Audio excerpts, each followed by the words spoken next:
photo correction, no?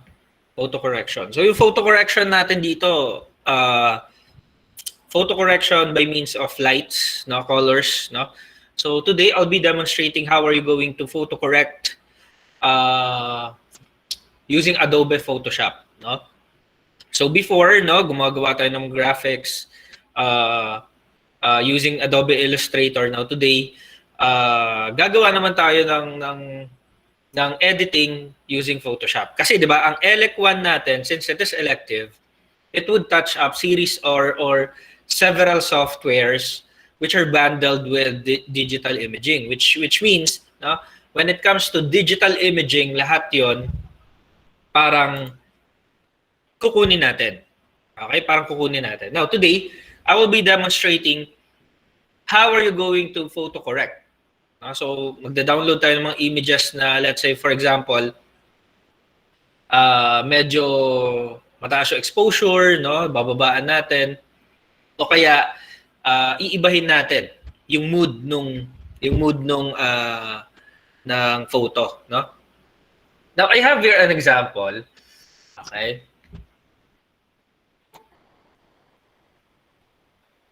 hindi ko lang sigurado kung nag-exist pa to. Ito. So itong image na to, pag tinype mo sa Google yung photo correct, siya agad yung lumalabas eh. So ito na yung kinuha ko. Okay, so siya na yung kinuha ko. By the way, I am using Adobe Photoshop 2019 CC, no? So if you're using Adobe Photoshop 2019 CC, wala kayong magiging problema. As it is, yung discussion ko, masusundan natin. Now if you're using lower version or higher version, hindi ko lang alam kasi hindi ko pa nagamit yung higher version, which is the 2020 upward. Tsaka yung CS6 hindi ko pa na-try dito. Okay? But then anyway, halos siguro magiging parehas lang yan. Hindi ko lang alam dun sa isang feature na mamaya is i-demonstrate ko. Now, how are you going to photo correct this? So actually okay naman siya. Okay naman yung image na to.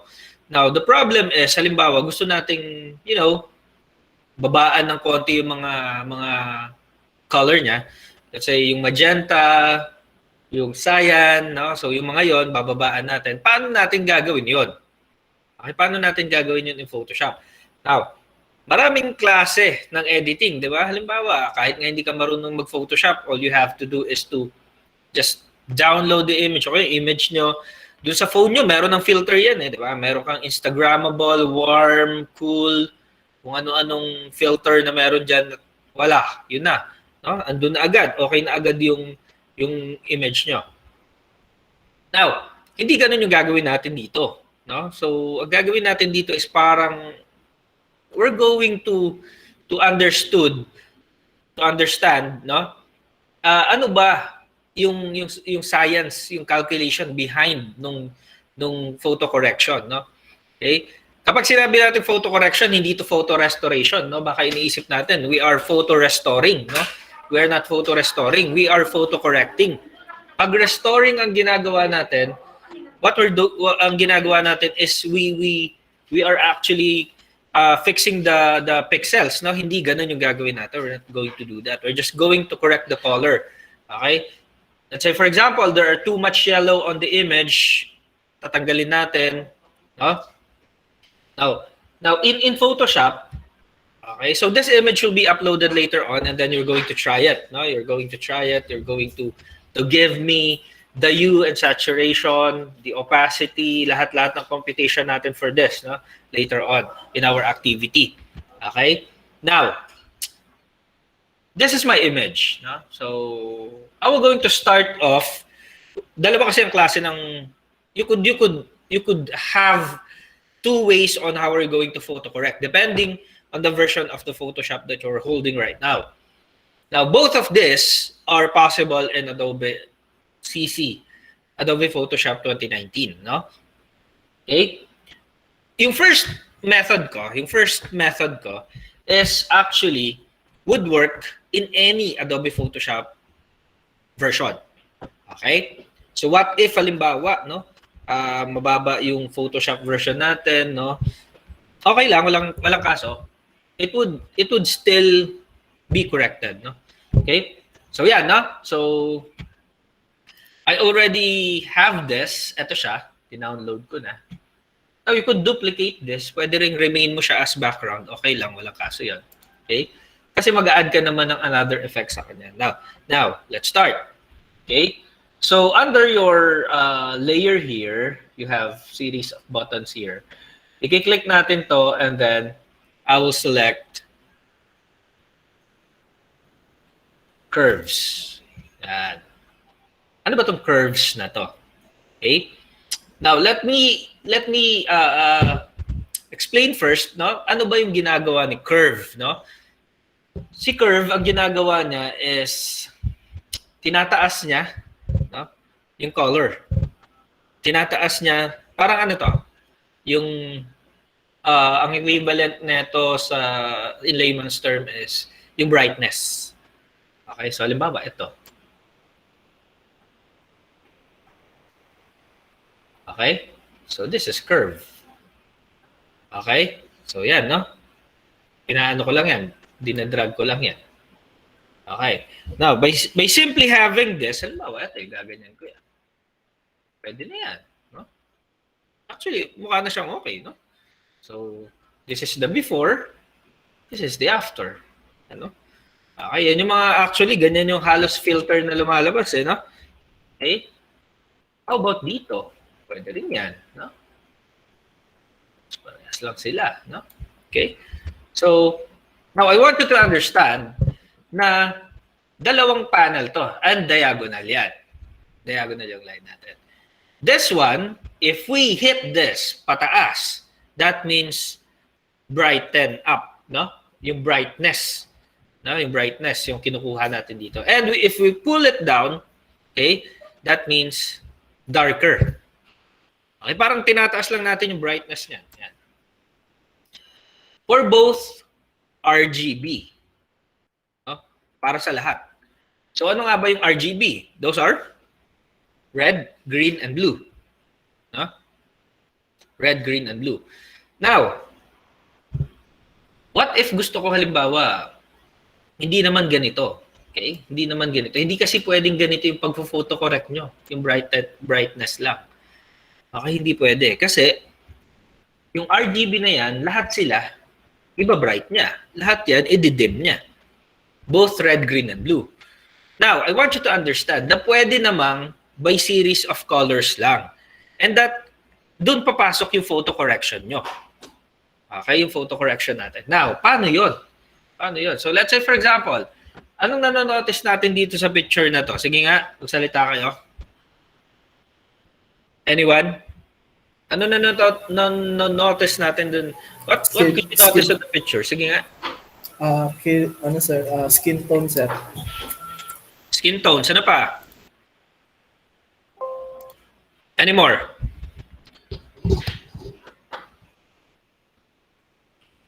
Ano pa? Justin, ano bang nanonotice mo dito sa picture na to? Medyo pink po. Pinkish. Medyo pink. Okay. How about you, Murphy?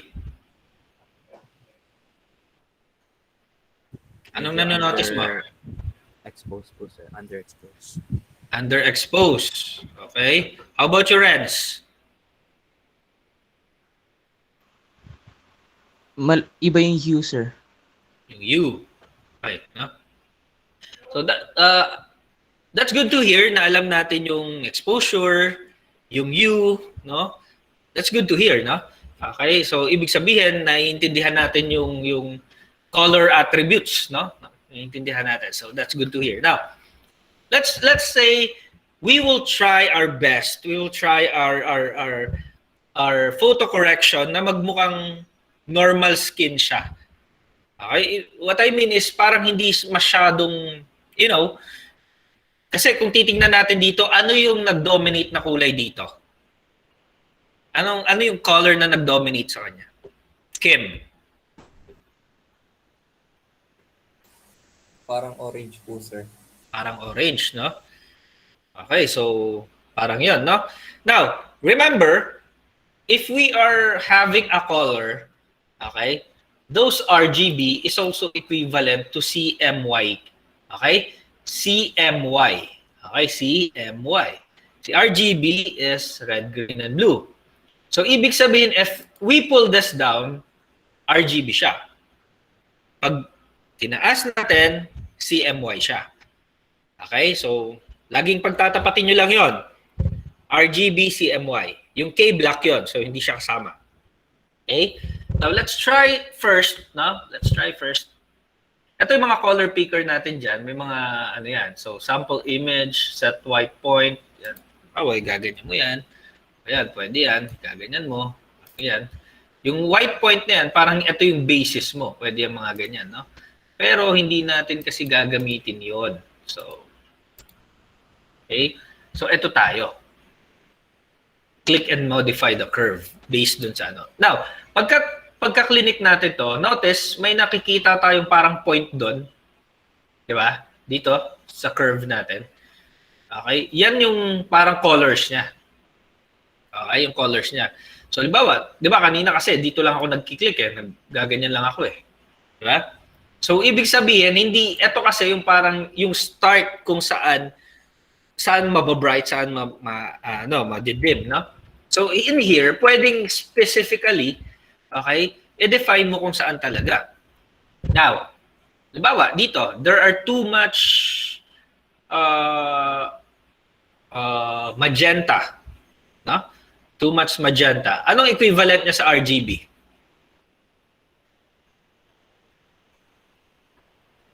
Ano equivalent niya sa RGB? Kasi sabi ko lang kanina. Anong equivalent ni magenta sa RGB? Christina?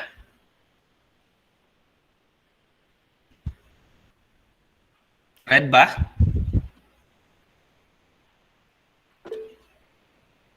Red ba yon? Hindi. It's green. Di ba? CM, magenta, di ba? RG, di ba? Sabi ko pantay lang yun eh. Okay, tandaan yun. Trust me, pagka hindi nyo tinandaan, malilito kayo later on. So, zoom in lang natin ng konti to. Ayan, no? There are too much magenta in here. No? Okay? So, pwede nating... Now, so, eto. So, RG, so green, no? So, pagka in-up natin yung green, parang ang mangyayari is zap out niya si magenta at mapapalitan ng green. Okay, so let's try. So, ito siya. Let's say, for example, there are too much magenta here.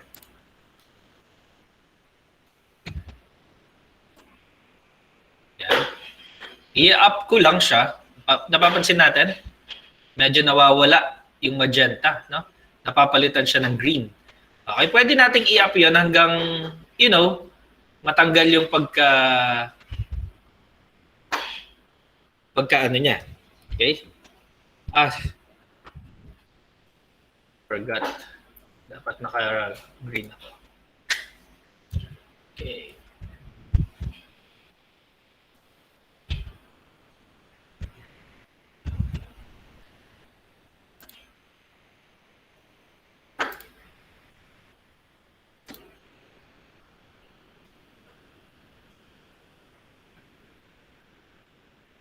Not too much. Okay? Diba? Na-zap out niya na yung magenta. Okay? Yan. Okay? Ito, pwede mong babaan. Pansinin natin, ito yung curve niya. No? Pwede mong babaan to. Okay, ng konti. So, depende kung saan yung kinukuha mong magenta niya. Okay?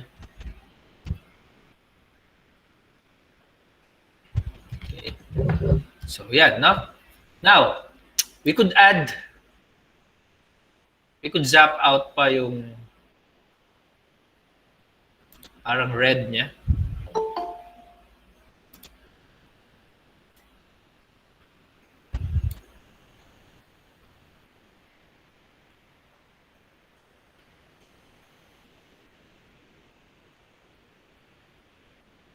We don't want to have too much red.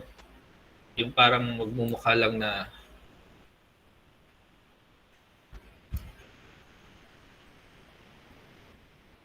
Then we could add additional blue.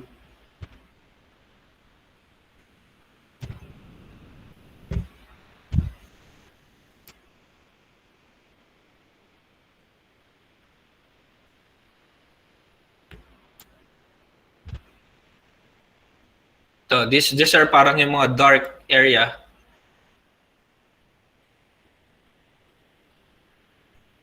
Yan, no?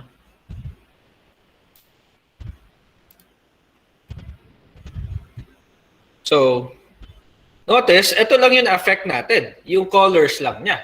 So, this is the before, and this is the after. Di ba? Madali lang. Di ba? As long as parang naiintindihan lang natin yung konsepto. Now, parang, let's say, for example, parang, sir, parang masyadong maraming green dito. Okay, dito sa area na to. Pwede naman. So, dito sa area na to. Pwede yan. Dagdag lang tayo ng isa pang curve doon. Okay, tapos go to green. Tapos yan. Pwede mong, babaan ng konti yon.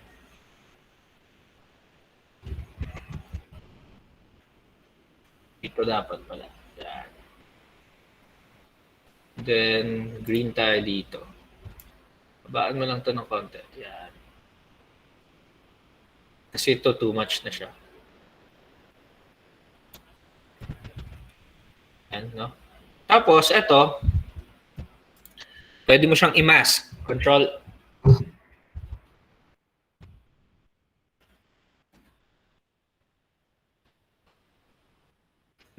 I. Control I lang yon. I-mask natin siya.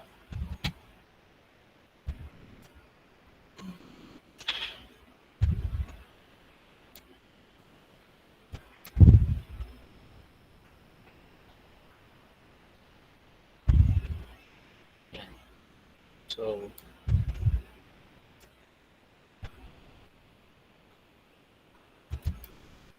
yan. So, ito, pwede mo na siyang i-group to. I could group this. Control G. Para yung effect niya, isang group lang. Okay? So, this is the before. This is the after. Mas natural yung itsura kesa dito. Tama? Now, kung halimbawa, gusto pa nating bawasan to, pwede pa rin naman. Somewhere here. Yan, pwede pa rin naman. Para magmukhang natural. Naka-RGB ako. Reduce the green. So, tapos dapat kasi mag-add ka ng konting blue in here. Dinadrag ko lang yan, ha? Good.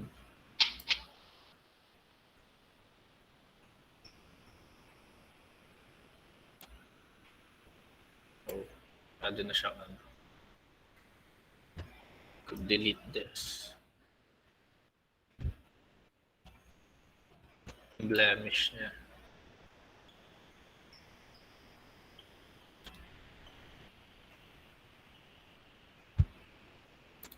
So, yan, no?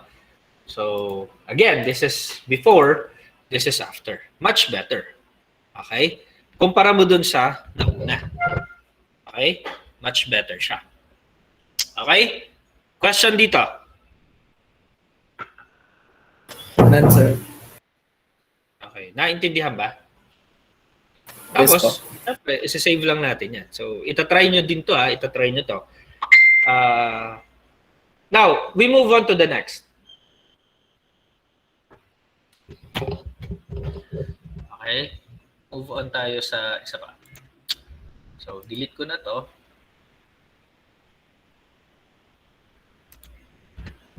So, siya pa rin. Siya pa rin.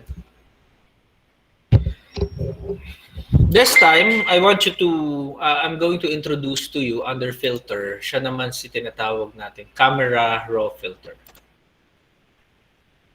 So, yan siya. Ba't hindi nag-a-appear sa inyo? So, Oy. Hindi siya nag-appear. I guess I have to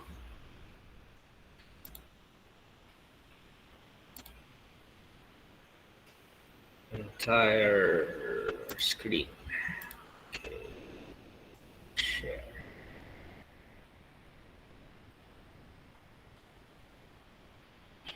Yan. Hindi kasi nag-appear sa inyo. So anyway, under filter, no? You have camera raw filter. Yan. This should appear. Yan, no? Tapos under here, the good thing with this is nandito na rin halos lahat. Mas madaling mag-edit, no? Mas madaling mag-edit. So pero mas okay pa rin na naintindihan natin yung kanina. Okay, yung principle behind. Okay? Para pag nagpunta tayo dito, mas naiintindihan na natin. Okay? So yung temperature actually pwede mo nang i-adjust dito. Yan. No? So yan, para mag-iiba yung mood nung image, no? Then yung tint, yan, pwede rin, no? Okay. So yan. So let's say for example, tignan lang natin, no? These are parang ratio lang. Okay, so I could actually make it quite natural. Hindi pwedeng masyadong maraming yellow. Okay.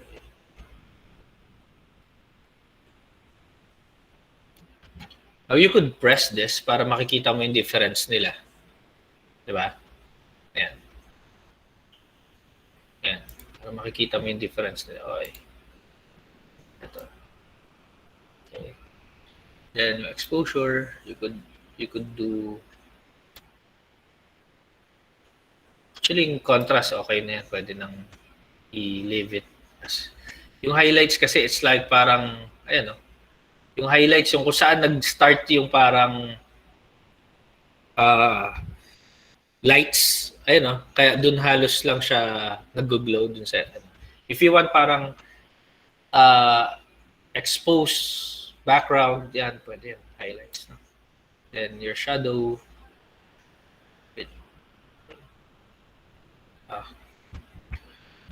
shadow, okay lang.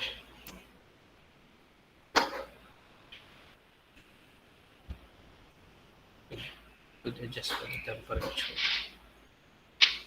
Okay, the vibrance, saturation. Yung saturation, wag masyado. Pwede nyo na naman din siya i-leave as it is. Para hindi masyadong pale yung kulay. Now, you go with the tone curve. Kaya pwede nyo palitan to.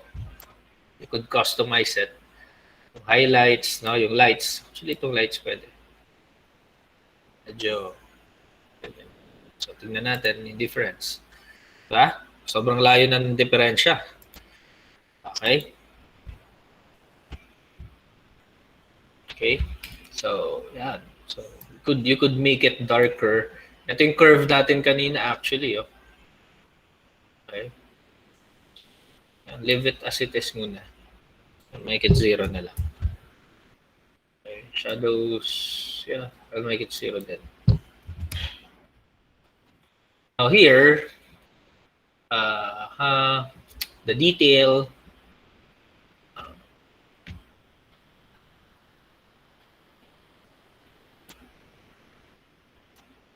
magmumukha kasing over-filtered to eh. Yung sa sharpening mo. Pati lang. Pwede mo naman kasi siyang i-zoom in, by the way. Ayan, no? Makikita natin yung diferensya, no? Okay, so ito kasi parang, you know, kung gusto natin na parang talagang parang medyo realistic yung itsura, may nakikitang parang pore, ganon. Yung radius affected area yan. The details, kung gusto natin. Huwag masyado kasi look at this. Pagka in-up natin masyadong masyado nang nagmumukha na siyang drawing, no? Ay, masking okay na 'yan, wag na. Luminance. Okay na rin 'yan.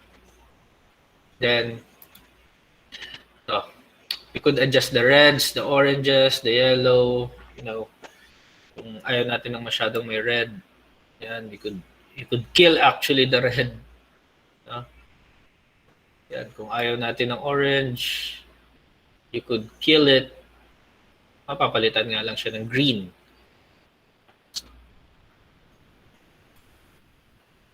Yan, pwede mo rin patayin yung yellow. Depende sa'yo. Ayan. Natin.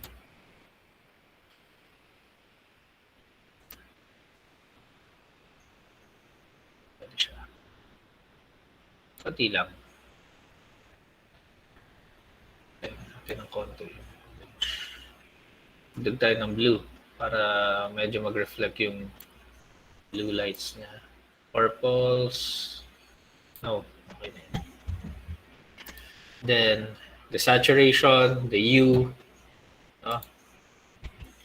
Ayan, no? Look at that. No? Sobrang layo na ng itsura. No? Okay. Get to window. Diba?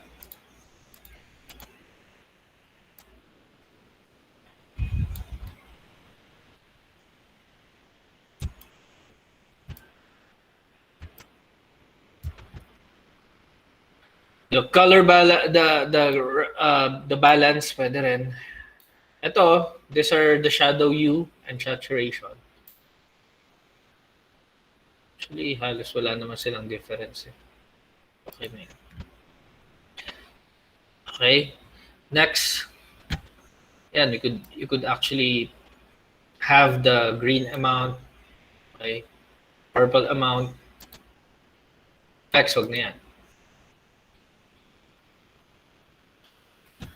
And then the rest, you could play with the settings. As long as na-achieve nyo na yung parang pinaka-final niya na ikukumpara nyo is parang, di ba? Totally different sila. Di ba? Sobrang ang layo. Okay? Sobrang ang layo.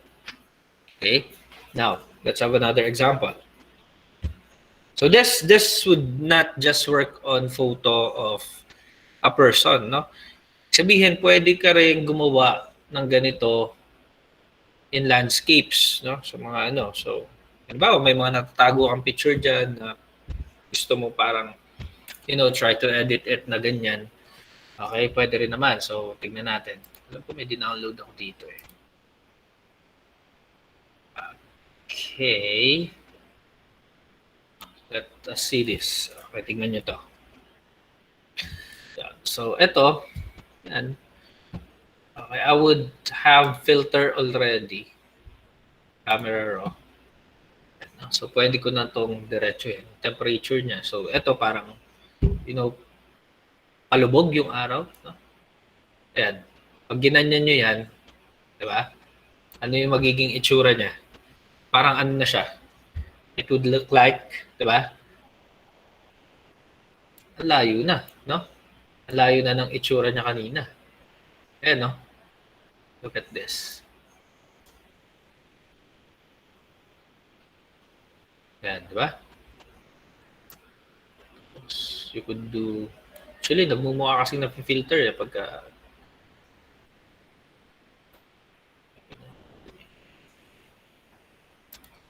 Punta tayo dito sa... oranges. Babahan natin. Kill natin yung ibang look at that, no? Mukha siyang yellow. Parang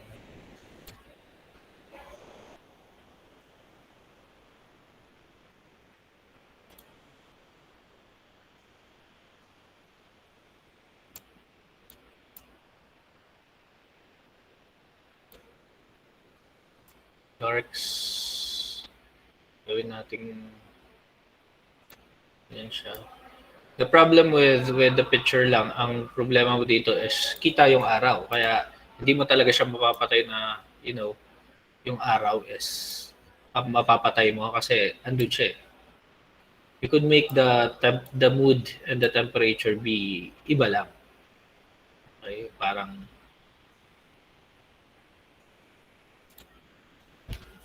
Okay? So yan, no? So this is an example. Okay? So from parang sunset, magbumuka siyang sunrise, no?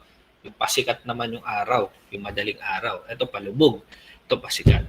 Okay? So even the blues, ayan, no? Nag-appear siya. Okay? So marami yan, no? Marami yan. Actually, pagka nahilig kayo dito, even yung mga kinuha nyo sa cellphone, you could already do it just like this. Kayang-kaya na. Okay? Makikita agad natin. Okay? So, yung activity natin, gagawa tayo ng mga ganito. At least 3 samples. No? Sige, hahayaan ko na kayong mag-edit ng gusto nyo. Basta isa is 3 yung requirements natin kasi madali lang naman to. No? Yung isa landscape, kayo nang bahala. Yung isa downloaded person from the internet. And then yung pangatlo, kayo, yung sarili nyo. Regardless kung ano itsura nyo doon, no? Kung naka-shades kayo, wala kayong shades, kung nasang lugar man kayo, I want you to edit the lights, no? Or photo correct it. Okay? So 3 yan. You may already start after our discussion. Pwede na. Okay? The link will be uploaded later on. Okay? Then, this is recorded naman. All you have to do is to watch it na lang kung meron kayong na-miss. Okay? Question? Question? Wala pa naman, sir. Wala? How about the others? Wala, okay. Now, for those students who did not submit their midterm examination, just keep it for now. I will going to have an instruction on how are you going to submit it later on. Okay, so ibig sabihin, kahit na-send nyo sa email ko, hindi yan magiging acknowledge, no? Kasi kailangan isasubmit natin yan sa MS Teams. Now, since it is already locked, later on, no, kapag medyo okay na lahat and I need to compute already, just keep it for now and then I'm going to collect it later on. I'm going to have an instruction on how are you going to submit it. Okay? Okay po, sir. Okay, sige, sige. So kung wala nang question, so that ends our session today. Just do the work, no? And then submit all the requirements. Kasi ilang weeks na lang tayo. Pag ilang week na natin to, week 6. We only have 3 weeks. 2 linggo na lang yung discussion natin, then after that, finals nyo na. Okay? So, regardless kung anong masasabit natin, kapag halimbawa may kulang automatic, it would be already incomplete. So, magko-comply na naman tayo. Okay? So, if wala nang question, so that ends our session today. I'll see you on ano bang klase natin? MOR. Okay? Okay, sir. Okay, sige, sige. Let's end it now. Bye-bye. Good day po. Okay po. Thank you, sir.